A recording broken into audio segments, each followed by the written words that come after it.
여러분 안녕하십니까? 윤석열 대통령과 국민의힘 한동훈 대표가 내일 오후에 만납니다. 단둘이 만나는 독대 형식이 아닌 정진석 비서실장이 배석하는 3자 면담 형식으로 진행되는데요.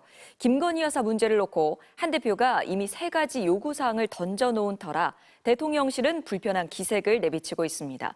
성과 없는 빈손회담이 될 거란 우려도 커지고 있습니다. 강현섭 기자가 보도합니다.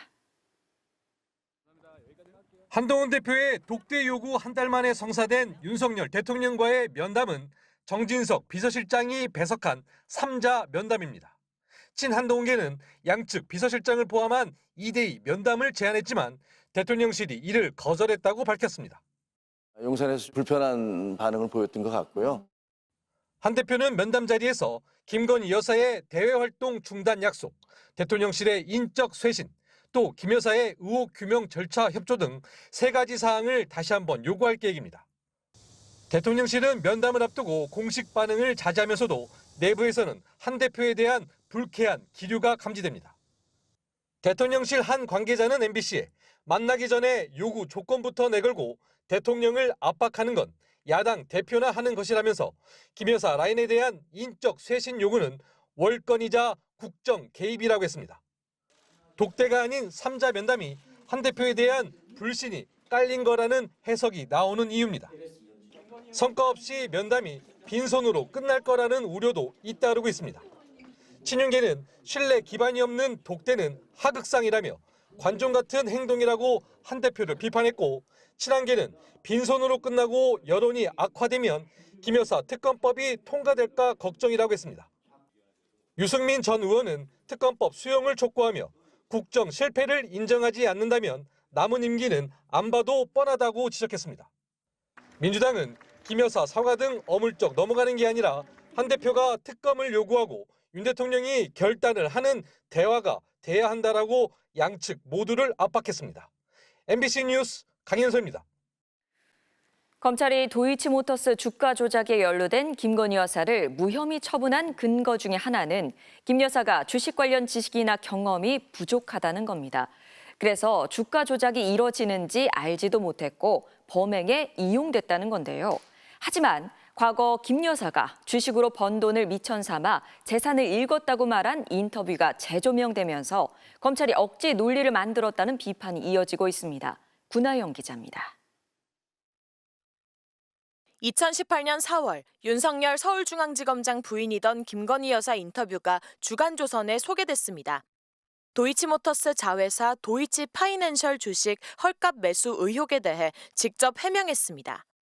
미래에셋캐피탈은 매년 7%의 이자가 보장되고 의결권이 있는 우선주를 산 것이고 나는 원금도 이자도 보장이 안 되는 보통주를 샀다며 둘의 가격을 그대로 비교하는 건 주식을 모르고 하는 이야기라는 겁니다. 그러면서 본인 재산의 미천은 주식이라고 했습니다.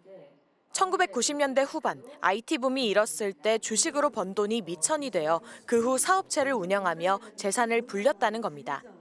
윤 대통령은 당시 64억 원의 재산을 신고했는데 62억 원이 김 여사 몫이었습니다.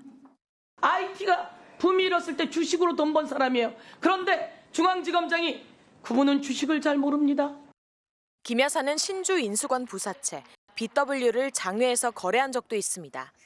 어떤 일반 투자자가 오너에게 주식도 받기 전에 현금 20억 원을 주고 비상장 BW를 살 수 있겠습니까? 이래도 주식 전문가 아니에요? 이 사안에서 지금 문제가 되고 있는 게 시세 조종입니다. 과연 여사가 이렇게 권오수가 알겠습니다. 네, 이 부분을 과연 시세 조종에 쓰일 거라고 생각할 수 있을 정도의 전문성이 있을까? 검찰이 법원에 제출한 한국거래소 자료를 보면 김 여사 모녀가 도이치모터스 한 종목으로 23억 원 상당의 이익을 얻은 것으로 나옵니다. 김 여사 이익은 13억 9천만 원입니다. 검찰 결론대로라면 김 여사는 주식을 몰라 범행의 계좌를 활용당했는데 큰 돈은 벌고 처벌은 피한 겁니다. 검찰은 앞서 브리핑에서 위법 거래와 통상 거래가 섞여 있어 김 여사가 얼마나 벌었는지 산정도 어렵고 검찰 수사 범위도 아니라고 했습니다. MBC 뉴스 구나연입니다. 류희림 방송통신심의위원장이 지난해 11월 인터넷 언론이 공개한 김건희 여사 명품 가방 수수 영상의 접속을 차단하려 한 정황이 드러났습니다. 본방송 하루 전날 예고편이 나간 뒤 류 위원장이 해당 영상을 긴급 안건으로 올리라고 휘하 간부에게 지시한 증거를 MBC가 확보했습니다. 이용주 기자의 단독 보도입니다. 지난해 11월 26일 서울의 소리는 김건희 여사 명품 선물 본방송을 하루 앞두고 예고편을 내보냈습니다. 다음 날 새벽 5시 35분 방송통신심의위원회 인터넷 심의 담당 국장이 실무팀장에게 보낸 메시지입니다. 위원장님이 어제 늦은 밤 11시 넘어서 오늘 긴급 안건 상정을 지시하신 게 있다면서 30분 일찍 출근하라고 합니다. 서울의 소리 예고편 영상 주소를 보내 오늘 긴급 안건으로 올라갈 예정이라면서 명예훼손, 초상권 침해 등 어떤 규정으로 상정이 가능한지를 묻습니다. 이어 본편이 오늘 저녁 9시에 나온다며 위원장님이 빨리 올려달라고 했다는 지시도 덧붙였습니다. 인터넷 언론의 경우 방심위가 심의할 법적 근거가 부족하다는 지적이 끊이지 않는데도 해당 영상의 접속 차단을 시도한 걸로 보입니다. 실무팀장은 공인의 명예훼손 사안을 사실 확인도 없이 먼저 심의할 수 없고 비판 보도는 최대한 보장돼야 한다는 이유를 들어 반대 의견을 냈습니다. 그랬더니 이번엔 30분 뒤 경호법 위반은 아닌지 따져보라는 류희림 위원장의 추가 지시가 내려왔다고 합니다.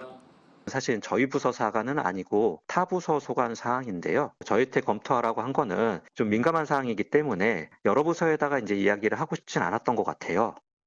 심지어 김건희 여사 측이 영상 삭제 요청 민원을 넣은 시각은 지난해 11월 27일 새벽 1시 반쯤. 류 위원장의 첫 지시가 이보다 2시간여 앞섰던 만큼 양측에 사전 교감이 있었을 거란 의혹마저 제기됩니다.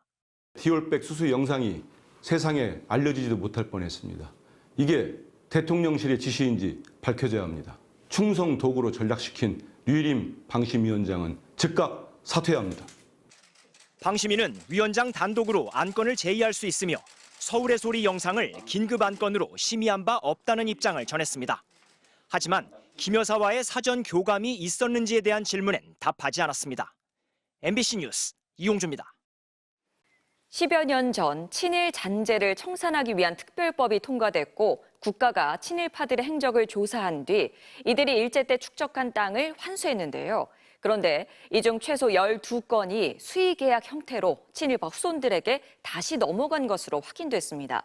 정부의 친일 재산 매각 실태가 드러난 건 이번이 처음입니다. 나세훈 기자가 단독 취재했습니다.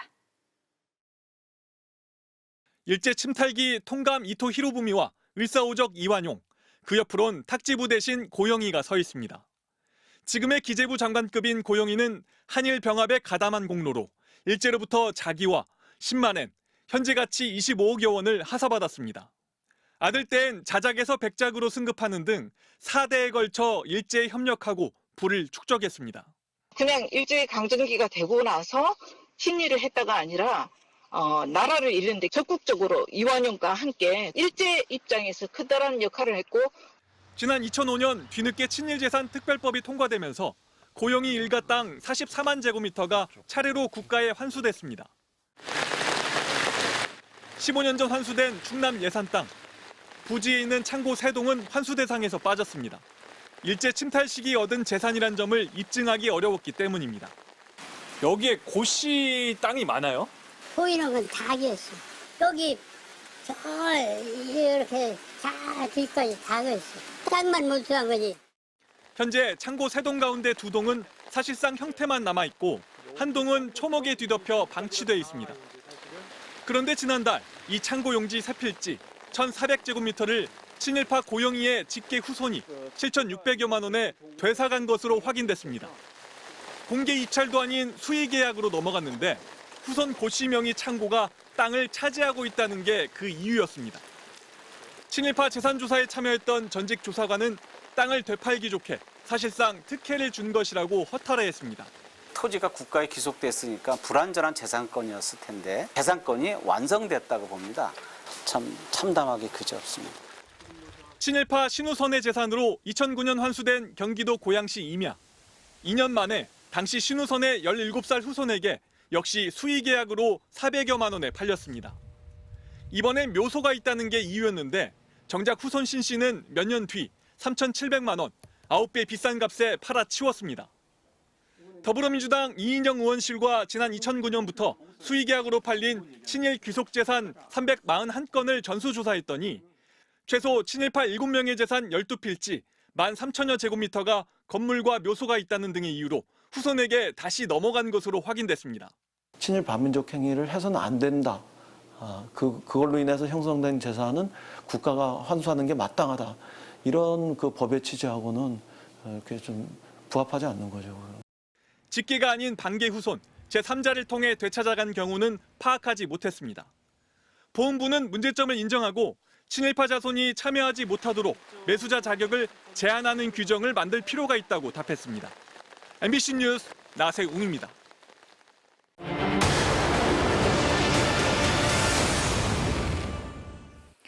최근 미국은 2개의 이례적인 허리케인이 잇따라 강타해 수백 명이 숨졌고 재산 피해 금액이 100조를 웃도는 기록적인 피해를 입었습니다.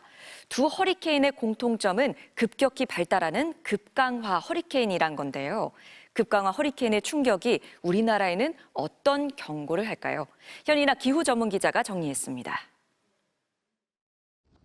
허리케인 밀턴이 미국 플로리다에 상륙할 무렵 촬영된 영상입니다.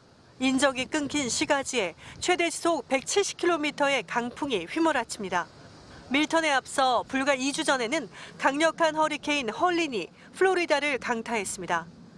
두 허리케인으로 300여 명이 숨지거나 실종됐고 재산 피해는 750억 달러, 우리 돈으로 100조 원 이상으로 추산됐습니다. 두 허리케인의 공통점은 짧은 기간에 폭발적으로 발달하는 급강화 허리케인입니다. 하루의 기압이 42헥토파스칼 이상 떨어지면 급강화 허리케인인데 밀턴은 그 기준을 2배나 초과했습니다. It has dropped 50 millibars in 10 hours. This is just horrific. 줄줄이 출현하는 급강화 허리케인 원인 중 가장 중요한 건 역대급으로 뜨거운 대서양입니다. 네, 이것은 지난달 바닷물 온도를 분석한 건데요. 가장 짙은 붉은색은 수온 신기록을 경신한 해역입니다. 허리케인 밀턴과 헐린이 발달한 멕시코만의 수온은 역대 최고입니다. 대서양뿐 아니라 인도양도 역대 최고고요. 우리나라 주변과 서태평양도 역대 최고입니다. 전 세계 바다가 끓고 있는 원인은 이 그래프에 있습니다.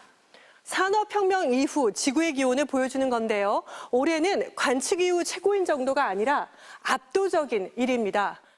최근 국내 연구진은 뜨거운 바다에서 왜 급강화 현상이 강해지는지 중요한 원인을 찾았습니다. 늘어난 수증기와 더불어 허리케인이 일으킨 파도가 부서지며 만드는 물방울, 즉 해양 분무의 영향입니다. 물방울들이 태풍 속으로 빨려 들어가게 되겠죠. 그리고 상승 기류가 강하니까 빨려 들어간 물방울은 바로 태풍의 중심부로 가면서 굉장한 상승 기류와 태풍의 어떤 구조를 강화시키는데 에너지원으로 이렇게 사용이 되거든요. 역대급 수온을 기록한 서태평양에서도 올해 2개의 급강화 태풍이 발생했습니다. 11호 태풍 야기와 18호 태풍 끄라톤입니다. 한반도를 노리는 급강화 태풍의 위협도 커지고 있습니다. 2022년 흰남노와 2016년 차바, 2003년 매미 등 우리나라에 큰 피해를 준 태풍의 상당수가 급강화 태풍입니다. 전문가들은 흰남노 같은 초강력 태풍이 2030년대는 5년마다, 2050년대는 2, 3년에 한 번 빈도로 한반도를 강타할 위협이 있다고 경고합니다. 우리나라 주변 바다가 고수온화되고 있기 때문에 문제는 우리나라 바로 앞바다에서 갑자기 이렇게 급강화 현상이 일어날 가능성이 점점 커지고 있다는 게 문제죠. 뜨거워진 세상에서 더 위험해진 태풍을 예측할 수 있는 시스템과 대비 태세를 서둘러 강화해야 합니다. MBC 뉴스 현인아입니다.